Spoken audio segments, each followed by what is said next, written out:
जय गुरुदेव। जय गुरुदेव। नाम किनका? प्रभु का। प्रभु का प्यारा नाम। जय गुरुदेव। स्वामी जी महाराज सत्संग सुनाते हुए बताए कि पलटू साहब निस्संदेह एक महान संत कवि हुए हैं।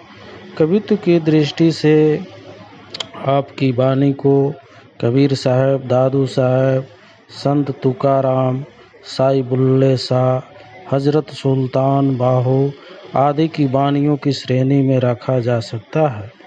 इसमें उन जैसी आध्यात्मिक तो है ही, साथ ही वह काव्य सौंदर्य भी है जो कि अनपढ़ लोग तथा शिक्षित वर्ग दोनों को प्रभावित करता है। संत केवल लोगों के मनोरंजन के लिए या भाषा पर अपना अधिकार दिखाने के लिए वाणी नहीं लिखते। उनका उद्देश्य लोगों का झुकाव संसार की ओर से हटाकर परमार्थ की ओर करना होता है। उनकी वाणी बहुत प्रभावशाली होने का कारण उसका कलात्मक सौंदर्य नहीं बल्कि उनका उदार, पावन तथा महान व्यक्तित्व होता है जो वाणी में झलकता है। उनकी वाणी पद, गद्य या प्रवचन किसी भी रूप में क्यों न हो, उसमें भावों की सुंदरता सोने में सुहागे का काम करती है। पलटू साहब की भाषा में अवधी शब्दों का प्रयोग अधिक है। कहीं कहीं अयोध्या और उसके आसपास की स्थानीय बोली का प्रयोग भी देखने को मिलता है। अवध यानी अयोध्या तथा उसके चारों ओर के काफ़ी बड़े प्रदेश की जनता उनके प्रति आस्था रखती थी। पलटू साहब के शिष्यों तथा श्रद्धालुओं में हिंदुओं के साथ साथ बड़ी संख्या में मुसलमान भी थे।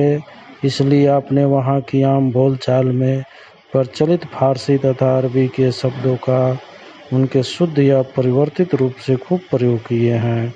कहीं कहीं इन भाषाओं में ऐसे शब्दों का प्रयोग हुआ है जिनके बारे में यह कहना तो कठिन है कि अवध प्रदेश की आम जनता उनका अर्थ जानती होगी, परंतु ऐसे शब्दों के प्रयोग से शिक्षित मुस्लिम अवश्य प्रभावित हुआ होगा, जिससे और अधिक मुसलमान पलटू साहब की शिक्षा की ओर आकर्षित हुए होंगे।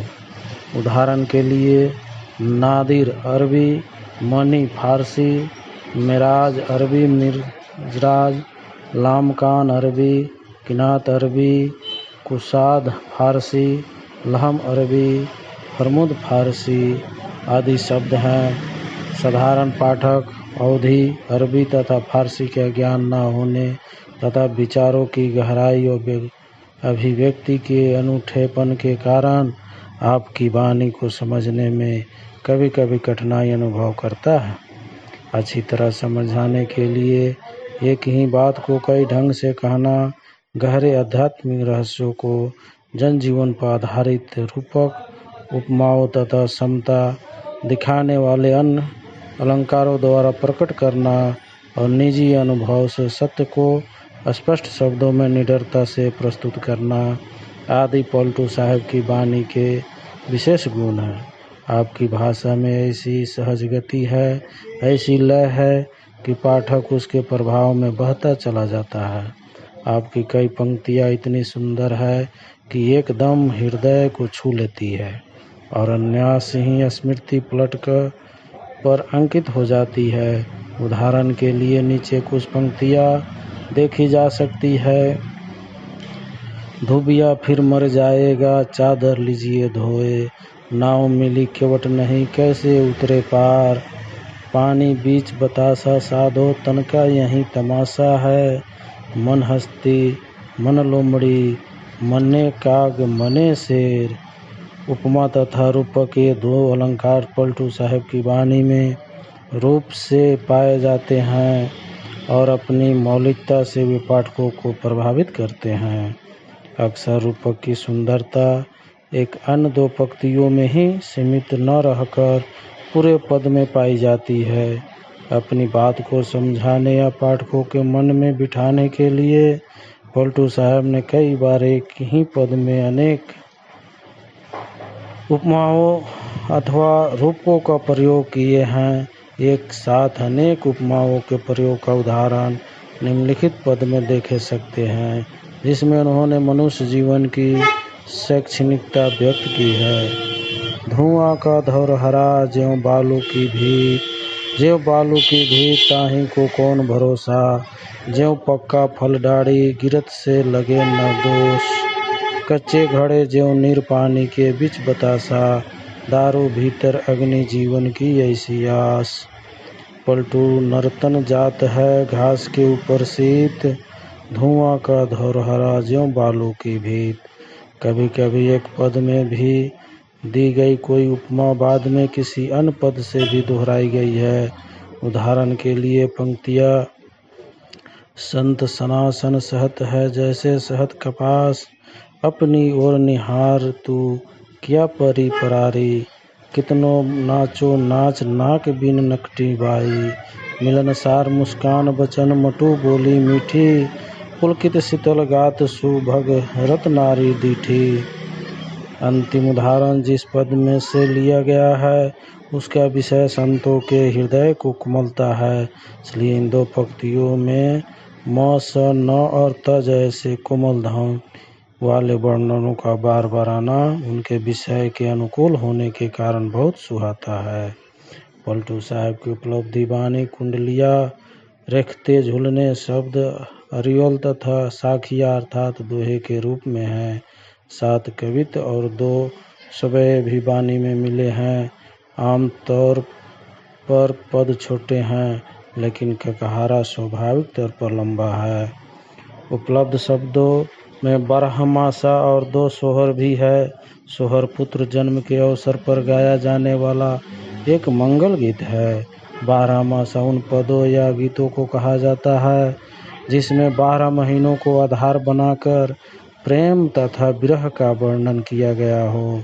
अन्य संतों की तरह पलटू साहिब के दोनों सोहर और ब्रह्मासा में भी आध्यात्मिक उद्देश्य छिपा है। कुंडलियों में कुछ उलटबासी भी है। ककहारा अरिलो के रूप में है। 2 उलटबासी और ककहारा प्रस्तुत पुस्तक के अंतिम अध्याय में दिए जा रहे हैं और इन दोनों का परिचय भी वहीं दे दिया गया है। पलटू साहब की कुल मिलाकर 268 कुंडलियाँ मिली है। इनमें से अधिकांश में 9 पंक्तियाँ है, जबकि कुछ 7 या 11 पंक्तियाँ की है। हर कुंडली की पहली पंक्ति का दूसरा आधा भाग दूसरी पंक्ति के पहले आधे भाग के रूप में दोहराया गया है और पहली पंक्ति की कुंडली की अंतिम पंक्ति भी है। हर कुंडली में एक ही भाव व्यक्त किया गया है, जिसे पाठकों के मन में बिठाने के लिए कई साधन जैसे उपमाएं और रूपक तथा ऐतिहासिक और प्रमाणिक उदाहरण आदि अपनाए गए हैं। प्रथम पंक्ति की पहले आंशिक और अंत में पूर्ण आवृत्ति के कुंडली में कही गई बात की हृदय पर बहुत गहरी छाप पड़ जाती है। यूँ लगता है जैसे नींद के जल में एक लहर उठी और अपनी लपेट में आई वस्तु को कुछ दूर तक अपने साथ बहाकर पुनः जल में समा गई। उचित विधि से गाई जाने पर यह श्रोताओं को मंत्रमुग्ध कर देती है। ये बहुत लोकप्रिय हुई। निसंदेह बानी के भक्ति साहित्य को पलटू साहब की खुद बड़ी देन है। शब्दों में पंक्तियों की संख्या निश्चित नहीं है। रेखते झूलने तथा कविताओं में आमतौर पर 8 पंक्तियाँ है। प्रत्येक सवया में 8 पंक्तियों का है। अरिलों में 4 पंक्तियाँ है। प्रत्येक अरिल की अंतिम पंक्ति अरे हाँ पलटू इन शब्दों में आरंभ होती है, जो कि पाठक को विशेष रूप से प्रभावित करती है। पलटू साहब की वाणी सत्यम शिवम सुंदरम की कसौटी पर पूरी उतरती है, क्योंकि उसमें सत्य अपने शिव अर्थात कल्याणकारी तथा सुंदर रूप में प्रकट हुआ है। इन वाणी का हर पद अनमोल रत्न है। वास्तव में हर पद में अध्यात्म ज्ञान का सागर भरा हुआ है। इसका हम जितना अधिक अध्ययन करते हैं उतना ही अधिक विषय की गहराई में उतरते चले जाते हैं। सारी वाणी मधुर, रसपूर्ण तथा प्रेरणादायक है। 250 वर्ष के बाद भी इसका संदेश पहले की ही तरह नया है। आज भी यह पहले की ही तरह मन भावन लगती है। इसके कुछ चुने हुए अंश अलग अलग शीर्षकों के अंतर्गत पुस्तक के दूसरे भाग में दिए जा रहे हैं ताकि पाठक इसका रसपान करते हुए इससे प्रेरणा प्राप्त कर सके। जय गुरुदेव।